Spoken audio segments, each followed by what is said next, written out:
Welcome back to the news at 10, coming to you live from Abuja. Vice President Professor Yemi Osinbajo says Nigerians are lucky to have President Muhammadu Buhari as their leader because of his honesty and contentment.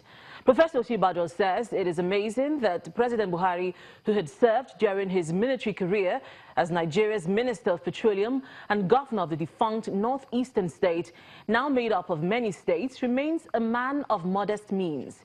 He explains that this is unlike many people who would corruptly enrich themselves when appointed or elected into public offices. What we really need to do a lot more is to connect with the people that we govern. We need to really connect with them more. All that the people want is an opportunity for us to interact with them. And I think one of the complaints that people made about our government is that we were not communicating enough, that people didn't even know what we had done. And I think that they were probably right. We did very well in terms of putting across our message during the campaigns, especially the 2015 campaigns. But thereafter, we seemed to have just slacked up, and over time, the opposition and several others began to get the better of us, especially on social media and even on radio. But all of that is going to change. You don't need to be a great orator. And this was one of the responses I gave to people when they were saying, oh, the president doesn't talk, he doesn't need to be an orator. All he needs to do is to be a doer. And what he's doing today, and what we've seen today is that despite the fact that we're earning 60% less than previous governments, we are spending almost 8 times more in terms, especially for capital projects. We're spending almost 8 times more. Why? Because the president is not stealing the money. Simple. And that's all from Abuja. Back to you, Joma. Thanks a lot, Linda. Leading manufacturers of mattresses in Nigeria, Muka, joins the rest of the world to celebrate World Sleep Day with the opening of a sleeping gallery at its corporate headquarters in Lagos.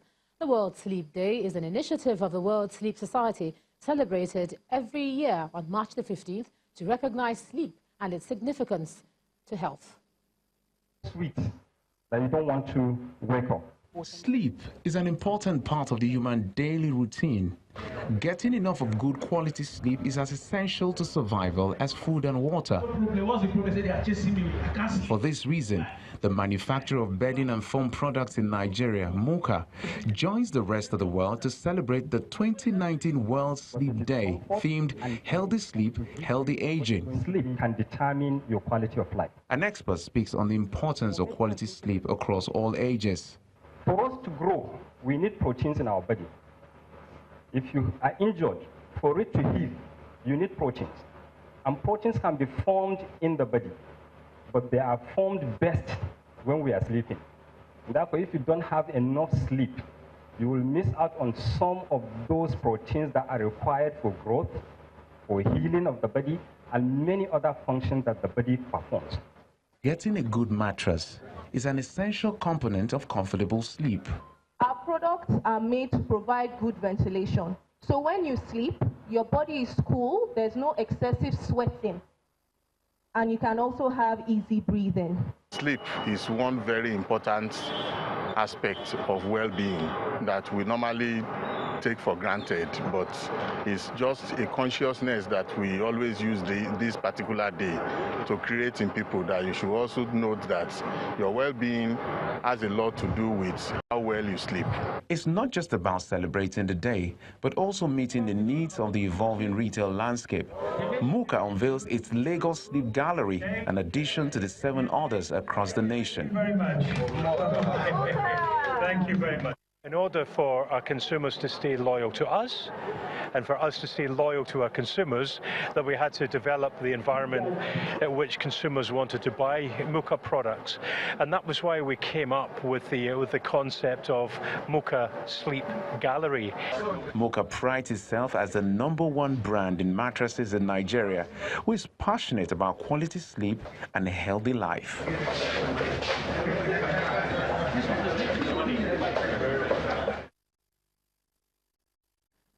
All right, let's take a look at some business news now. Here's Kayode Okikiolu.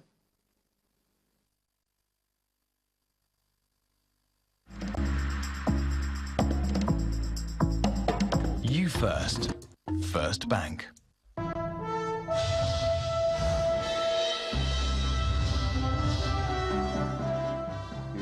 And you're welcome to Business News. Nigeria's February inflation reading across the country has shown a measure of difference between regions and at state levels. The breakdown of the report released today by the Statistics Office shows food inflation at the highest level of 16.78% in Nasarawa State, 16.76% in Taraba, and 16.29% reading in Abuja, the nation's capital. The NBS data, however, shows the slowest rise in food inflation in Kogi, Delta, and Abia states. For the Nigerian economy to improve, the country must encourage international capital flows and do a lot more for the small and medium enterprises sector. Now, this was part of the submissions of a faculty member of the Lagos Business School, Dr. Doyin Salami, at the quarterly meeting of Financial Markets Dealers Association here in Lagos. The meeting was supported by Union Bank of Nigeria PLC, also a member of the FMDA. This quarterly gathering of the Financial Markets Dealers Association, FMDA, hosted by Union Bank of Nigeria PLC, has in attendance treasurers from different financial institutions in Nigeria. And the focus is to discuss how to navigate the next level for the Nigerian economy and the markets. Rightly, we have one of our own, a very experienced economist. The keynote speaker, who is a faculty member of the Lagos Business School, Dr. Doyin Salami, highlights some of the factors that will shape the growth of the country's economy in 2019. The Nigerian budget for 2019 is predicated on an assumption of oil prices at $60 a barrel. Will OPEC's quantity cuts, will they stick for the rest of 2019? If they don't, then oil prices will ease. We expect the dollar to continue to be strong. Nigeria has to be mindful of how we manage our currency. If this economy is going to grow quickly, private capital must not just be enticed, it must be mollycoddled into coming to Nigeria. As a leading player in Nigeria's financial markets, Union Bank PLC finds it of good interest to support the FMDA initiative.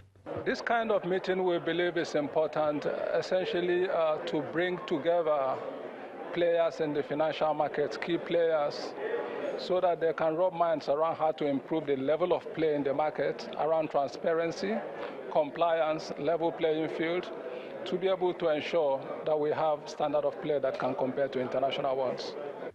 While restating the association's readiness to improve the level of play in the financial markets, the president of FMDA explains the operations.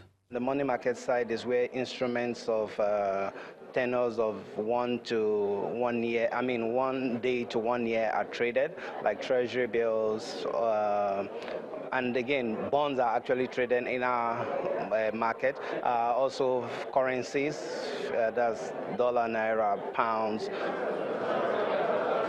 Many here believe that the policy signal that will come from the federal government in the next 2 to 3 months will be crucial to the immediate growth of the Nigerian economy. A largely negative trading week ends today at the Nigerian stock market as investors ignore new earnings releases from Access Bank. Edidi Ongewang gives us a summary.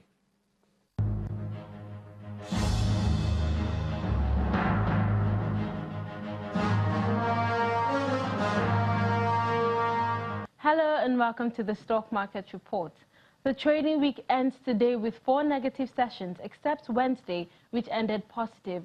On Friday, the composite index shed 0.22%, pulling the headline index closer to the 30,000 level, and the Naira value of all listed securities stood at 11.613 trillion Naira. On the sectoral chart, 4 out of the 5 sectors closed in the red today. Declines in the share prices of big banks like Zenith and UBA dragged the sector's index down nearly 1%, while the insurance counter also fell 0.22%. However, the oil and gas counter closed in the green, up 0.32%, led by 2 oil majors, Mobil and Owando. Meanwhile, it was a better trading day on the transactions table as 209 million shares worth 3.32 billion Naira were traded in 3,022 deals. And these are the most actively traded stocks: FBN Holdings, Zenith Bank, and UBA.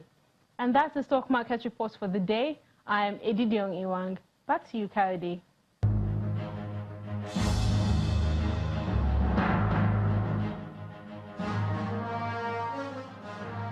Thank you, Edidiong. Well, positive sentiments across markets drove up global stocks on Friday as appetite remains weak in Africa. Here are the figures.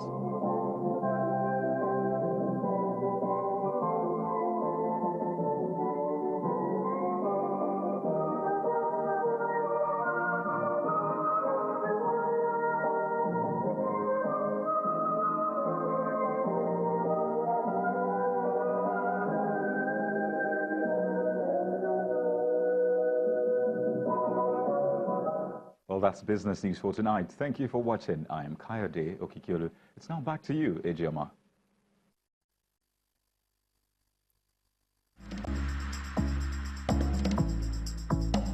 You first. First Bank. Thanks a lot, Kayode. Let's take a look at some international news. Here's Joyce Ohaja with Around the World in 5. Good evening from the Channel's newsroom in London. We begin tonight in Christchurch, New Zealand, where 49 people have been killed and at least 20 wounded in mass shootings at 2 mosques. The deadly attacks, the worst in the country's history, have shocked the nation and been condemned around the world. It was at the start of Friday prayers that the gunman struck. As police and emergency services responded, the full scale of the massacre soon became apparent. Armed with an automatic rifle, the attacker went from room to room in first the city's Al-Nur and then the Linwood Mosque, shooting down men, women and children at close range. Prime Minister Jacinda Ardern was fierce in her condemnation. It is clear that this can now only be described as a terrorist attack.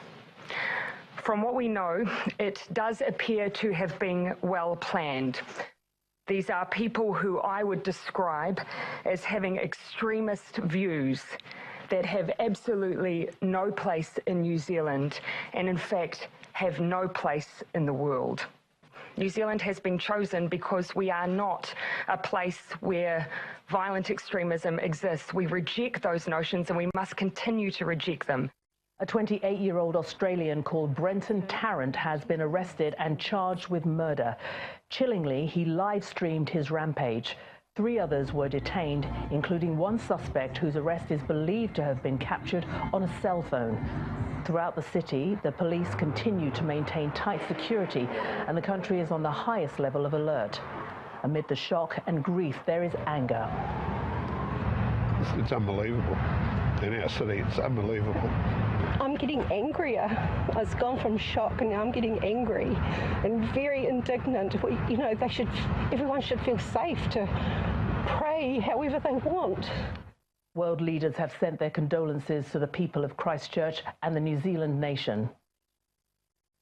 And now to the UK, where the battle over Brexit continues to dominate and divide opinions both in Parliament and across the country.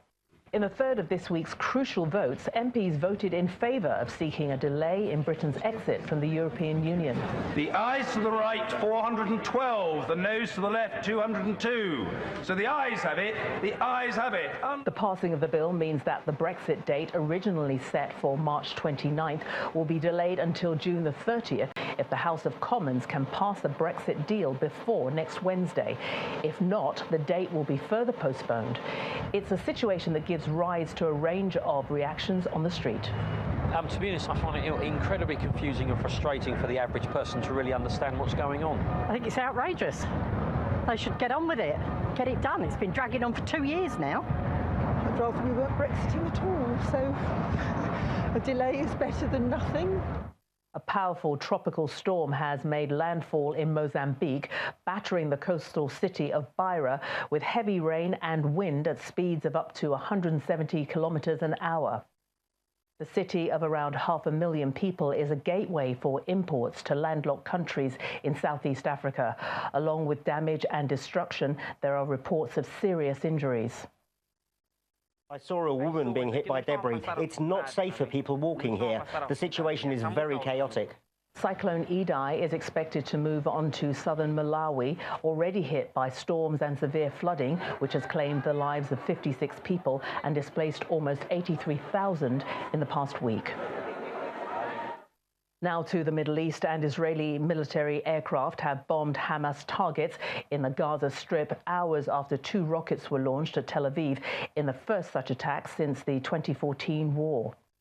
Israel said its Iron Dome defense system successfully intercepted all but one of 6 more missiles before carrying out airstrikes on what it described as terror sites in Hamas-controlled Gaza.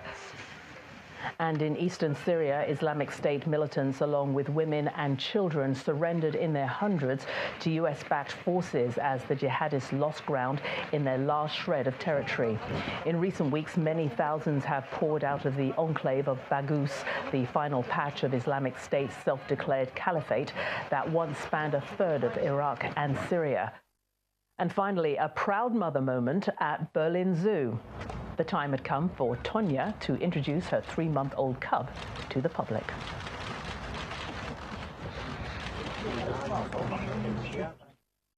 And that's your international news around the world in 5. Thanks a lot, Joyce. Still ahead on the news at 10, Manchester City face Tottenham Hotspur in an all-English tie in the quarter-finals of the Champions League, as the draw contains 4 English clubs for the first time since 2009. Stay with us. Welcome back. Let's take a look at some sports news. Here's Ayotunde Balogun.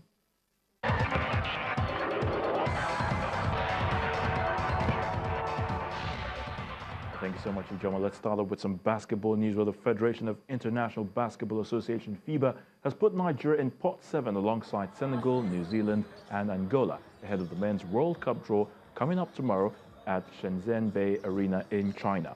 The 32 teams which qualified for the FIBA Basketball World Cup 2019 were shared among 8 pots of 4 teams each based on the latest FIBA World Ranking. Japan, Jordan, Tunisia and the last African team to qualify, Cote d'Ivoire, make up teams in pot 8. Manchester United Football Club have been drawn against the FC Barcelona in the quarter-finals of the UEFA Champions League, with the Red Devils hosting the first leg at Old Trafford. Premier League rivals Tottenham Hotspur and Manchester City will go head-to-head for a place in the semi-finals, while Ajax Amsterdam will face the Old Lady of Turin, Juventus. Last year's beaten finalists Liverpool FC have been drawn against Portuguese giants FC Porto. The quarter-final first leg games are scheduled for April the 9th and 10th, while the semi-finals will be played on April the 30th and May the 1st. In the Europa League, Arsenal have been drawn against Italian side Napoli, while the Blues, Chelsea, take on Slavia Prague in the quarter-final stage. Villarreal face fellow Spanish side Valencia, with Portuguese team Benfica playing Eintracht Frankfurt of Germany. The first legs will be played on Thursday, April the 11th, while the second legs come up on April the 18th. And that's a wrap on sports news. The news at 10 continues shortly.